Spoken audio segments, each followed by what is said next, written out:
हम अक्सर ये नहीं सोचते हैं कि हमारे फेफड़े हमें स्वस्थ और मजबूत रखने में कितनी मदद करते हैं। समझने वाली बात यहाँ ये है कि जैसे हमारे शरीर के बाकी हिस्सों को ध्यान और देखभाल की जरूरत होती है, वैसे ही फेफड़ों को भी अच्छे से काम करने के लिए रोजाना देखभाल की जरूरत होती है। लेकिन हम इस पर ध्यान देना भूल जाते हैं। चलिए आज डॉक्टर से सुनते हैं कि आप अपने लंग्स का ध्यान कैसे रख सकते हैं।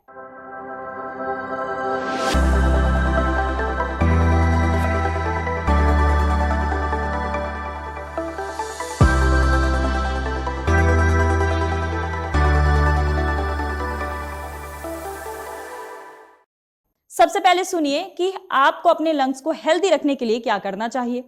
लंग्स एक इनक्लोज स्ट्रक्चर है हमारी चेस्ट के अंदर। फर्स्ट एंड फॉरमोस्ट सराउंडेड है लंग मसल्स के चारों तरफ, जो कि चेस्ट मसल्स बोलते हैं। अगर हमारी चेस्ट मसल्स हैं तभी हमारे लंग स्ट्रॉन्ग होंगे। तो मसल्स जैसे कि हमें पता है, उसके लिए फर्स्ट इज प्रोटीन इंटेक अच्छा होना चाहिए। अगर आपका प्रोटीन इंटेक कम है तो रेस्पिरेटरी मसल्स और सारी बॉडी की मसल्स जैसे कि हमें पता है कमजोर होंगी, तो हमें रेस्पिरेटरी प्रॉब्लम ज्यादा होंगी। Second, abstinence from smoke and environment pollution. Obviously अगर हम जितना स्मोक इनहेल करेंगे हमारी प्रॉब्लम्स ज़्यादा होंगी फ्रेंड्स। अगर आप एक्सरसाइजेज और अपना वेट कंट्रोल करते हैं तो रेस्पिरेटरी सिस्टम आपका इंटैक्ट रहेगा। ऑब्वियसली अगर आपका वेट ज़्यादा होगा, फैट परसेंटेज ज़्यादा होगा, तो मसल कम होगा, तो लंग्स को फैलने की जगह कम मिलेगी, आपको ब्रेथलेस ज़्यादा होगा। चौथा मोस्ट इंपॉर्टेंट स्टेप, जो कि एक डाइट फैक्टर है। डाइट फैक्टर में ये रहता है कि प्रोटीन इंटेक के साथ में कार्ब्स भी मॉडरेट अमाउंट में लेना है, फैट्स भी लेना है, बट बहुत ही ज़्यादा, जितना रिकमेंडेड गाइडलाइंस के अनुसार उतना लेना है। बहुत ज़्यादा फैटी और कार्बोहाइड्रेट डाइट्स लंग्स के लिए ज़्यादा इंपॉर्टेंट नहीं है।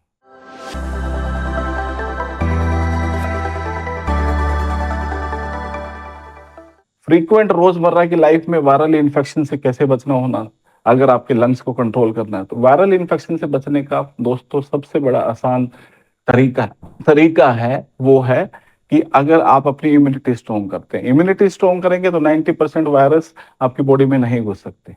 इम्यूनिटी को स्ट्रॉन्ग करने के लिए सेम वही अपना डाइट फैक्टर और अपना सेडेंट्री लाइफस्टाइल थोड़ा छोड़ना पड़ता है। अगर हम ये छोड़ के रखते हैं तो हमारी रेस्पिरेटरी सिस्टम इंटैक्ट रहता है, स्ट्रॉन्ग रहता है।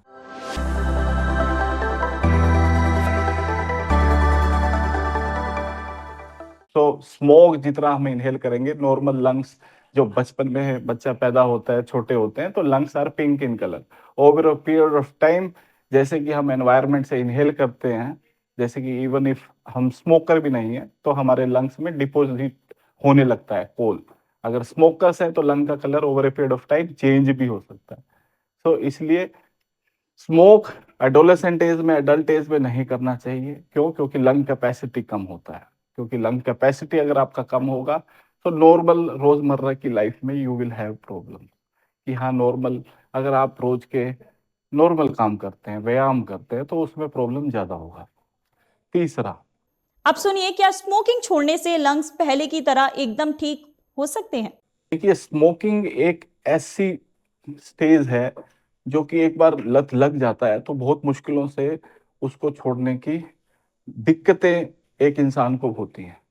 स्मोकिंग से हमें बहुत ज़्यादा ये सीखना है कि स्मोकिंग रिलेटेड लंग समस्याएं बहुत जल्दी होती हैं। बट जब भी स्मोकिंग की बात आती है, कई पेशेंट्स हमारे पास आते हैं कि हम 2 महीने से स्मोक कर रहे हैं, हमारे लंग डैमेज हो गए, तो टेस्ट कराना है। दोस्तों, इसमें लंग डैमेज 2 महीने के स्मोकिंग अगर आप करते हैं तो उससे रिलेटेड नहीं है कि आपको लंग डैमेज होगा। कोई भी lung damage over a period of years में होता है, जिसको कि हम नंबर ऑफ स्मोकिंग इंडेक्स से हम डिफाइन करते हैं, जो कि number of smoke pack years. जैसे कि लंग की वजह से एक बहुत इंपॉर्टेंट प्रॉब्लम जो सभी लोगों को अधिकतर पता है, जिसको बोलते हैं सीओपीडी। तो क्रोनिक ऑब्स्ट्रक्टिव पल्मोनरी डिजीज 10 साल के बाद, 20 साल के बाद हम पैक ईयर स्मोकिंग की निकालते हैं कि इतने साल तक इंसान ने स्मोकिंग किया पूरी उम्र, और उसके बाद आपको लंग का डैमेज हुआ, इम्फाइसीमा हो गया। हाँ, शॉर्ट टर्म रिलेटेड यंग है, आप स्ट्रॉन्ग है, हेल्दी हैं, आपका प्रोटीन इंटेक अच्छा है, थोड़े सालों की स्मोकिंग हिस्ट्री है, स्मोकिंग पैक ईयर्स आपके सिग्निफिकेंट नहीं है, तो लंग में डैमेज नहीं होता है। The moment you are smoking अभी, और उसके बाद जिस दिन आपने मन बना लिया कि स्मोकिंग आज से छोड़ना है, उस दिन से हमारे लंग के अंदर रिकवरी शुरू हो जाता है। क्यों? क्योंकि हमारे मैक्रोफेज, लिम्फोसाइट और हमारे सेल्स जो कि लंग्स में है वो काम करने लग जाते हैं रिकवरी में, और within next 1 week recovery full हो जाता है, तो हमारे लंग डैमेज होने का सवाल ही नहीं बनता है। सो दोस्तों, लॉन्ग टर्म डैमेज है जो कि 10-20 ईयर्स पे लंग डैमेज स्मोकिंग से रिलेटेड, ऐसा नहीं है कि हम 1-2 साल में डिफाइन करें और चिंतित हो जाएं कि हमारा लंग डैमेज हो सकता है। ये तो हमने जाना लंग्स के बारे में। आप देखभाल सेगमेंट में सुनिए कि अगर आप काम की वजह से अक्सर पानी पीना भूल जाते हैं तो ये आपके लिए खतरनाक साबित हो सकता है।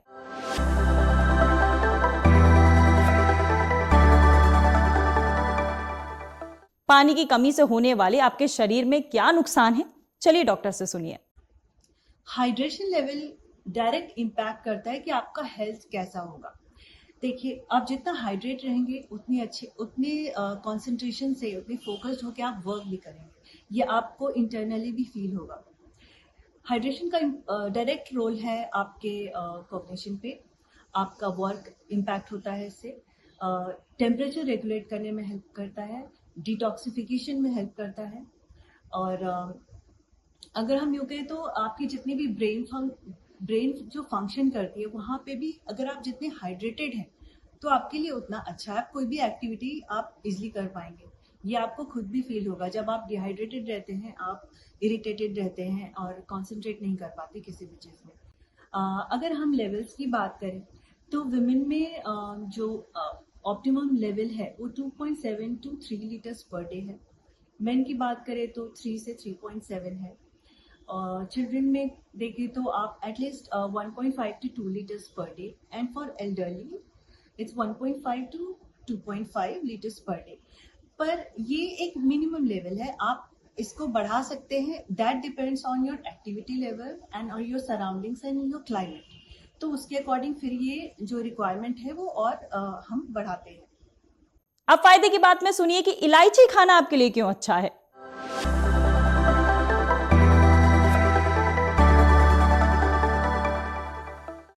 सर्दियों में इलायची का सेवन करना बहुत ज्यादा अच्छा होता है। दरअसल इलायची के सेवन से पाचन तंत्र की समस्याएं जैसे अपच, गैस, एसिडिटी कम होती है।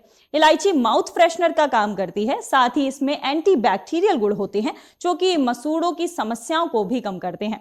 इलायची के नियमित सेवन से मेटाबॉलिज्म तेज होता है, जिससे आपका वजन जो है वो जल्दी नहीं बढ़ता है। इलायची में एंटी इंफ्लेमेटरी गुण होते हैं जो सूजन और दर्द को कम करने में मदद करते हैं। तो ये थी हमारी आज की वीडियो। अगर आपको पसंद आई तो अपने दोस्तों के साथ जरूर शेयर करें। हम आपसे मिलेंगे अगली वीडियो में, तब तक आप अपना और अपनों का पूरा ध्यान रखिए।